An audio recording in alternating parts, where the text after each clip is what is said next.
Bonjour, je m'appelle Benjamin Lubzinski, je suis psychothérapeute et coach spécialisé dans les thérapies brèves. Dans le cadre de cette vidéo, nous allons parler aujourd'hui du manque de confiance en soi et des complexes. Alors, ce qui est important dans un premier temps, c'est de bien faire la différence entre manque de confiance en soi, complexe et timidité. Ils vont souvent de pair, mais ce n'est pas forcé. Vous avez beaucoup de personnes qui souffrent d'un grand manque de confiance en soi, mais qui arrivent tout à fait à parler à d'autres personnes, à prendre la parole en public. Donc on va bien faire la séparation. Qu'est-ce que c'est que le manque de confiance en soi? C'est tout un lot de cognitions, tout un lot d'idées qui vont être centrées autour de la dévalorisation, du regard des autres, du jugement, de la comparaison. C'est-à-dire que les personnes qui manquent de confiance en elles vont pouvoir passer un examen dans le cadre de leur école, vont pouvoir, par exemple, parler, prendre la parole en public, mais tout va leur coûter beaucoup plus d'énergie. Elles vont se dire, je ne vais pas être capable, ou bien ce que je suis en train de dire n'est pas très intéressant. On va se dire qu'on est nul, ou on va se dire que les autres personnes sont bien plus efficaces, valent bien mieux que nous. En gros, le manque de confiance en soi, c'est un sentiment diffus de dévalorisation. Et bien entendu, le manque de confiance en soi se traduit généralement par des complexes.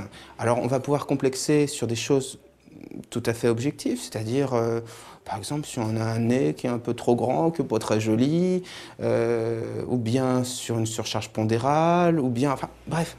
On peut complexer soit sur des choses qui sont objectives, soit sur des choses qui sont totalement subjectives. Mais ça n'a pas d'importance, c'est-à-dire que les personnes qui ont des complexes, qui manquent de confiance en elles, vont souffrir d'une manière très importante de ce qui va pouvoir sembler un détail aux autres, mais qui va être pour elles le centre de leur existence et un point très très important. Alors, comment faire, comment ça marche le manque de confiance en soi, comment ça marche les complexes? C'est la même chose que le stress. On parle de stress social d'ailleurs à propos du manque de confiance en soi et des complexes. On se sent mal physiquement, on peut rougir, on peut se sentir oppressé, on pense trop, on se focalise sur des sujets dévalorisants, on se demande si ce qu'on est en train de dire vaut le coup, ce que pensent les autres, on fait attention au regard des autres, on a peur du ridicule.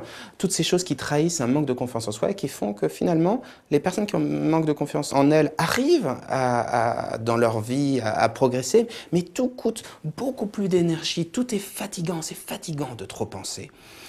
Alors, qu'est-ce qu'on peut faire? Vous avez tout un lot d'activités qui ont vraiment un impact positif, c'est-à-dire si vous faites du théâtre, encore mieux, si vous travaillez dans le cadre de ligues d'improvisation, si vous faites des sports de combat ou bien de la danse, toutes les choses qui vont permettre d'apprendre à s'extérioriser, à accepter son corps, à ne pas avoir peur de se battre, à aller de l'avant sans se poser de questions, tout ce qui va vous faire avoir des comportements spontanés.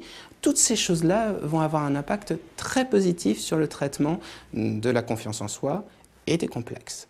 Et il n'est jamais trop tôt ou trop tard pour commencer. Si ce n'est pas suffisant ou si ça semble quelque chose de trop difficile à mettre en place, n'hésitez pas à consulter. Dans le cadre d'une thérapie, on va pouvoir analyser les causes du manque de confiance en soi, on va pouvoir faire en sorte que vous soyez beaucoup plus relaxé, beaucoup plus détendu dans le cadre des rapports sociaux, pour la prise de parole en public, pour les examens, toutes ces choses-là qui souvent sont des points d'orgue pour le manque de confiance en soi. Et puis une des choses très très importantes, ça va être lorsque vous parlez à quelqu'un, d'arrêter de vous observer, de vous juger, de vous dévaloriser et simplement de revenir dans la conversation. Parce que dès que vous allez faire ça, eh bien, le manque de confiance en soi n'aura plus d'importance. Ce sont des choses qui se traitent bien en thérapie, c'est pas très difficile à soigner, ça demande un petit peu de travail, ça demande généralement entre 5 à 10 consultations, enfin ça dépasse rarement ce nombre de séances. Et ça vaut tout à fait la peine de le faire puisque même si on peut vivre avec, c'est tellement plus léger. C'est tellement plus simple de pouvoir faire les choses sans y penser, sans souffrir de ce manque de confiance en soi.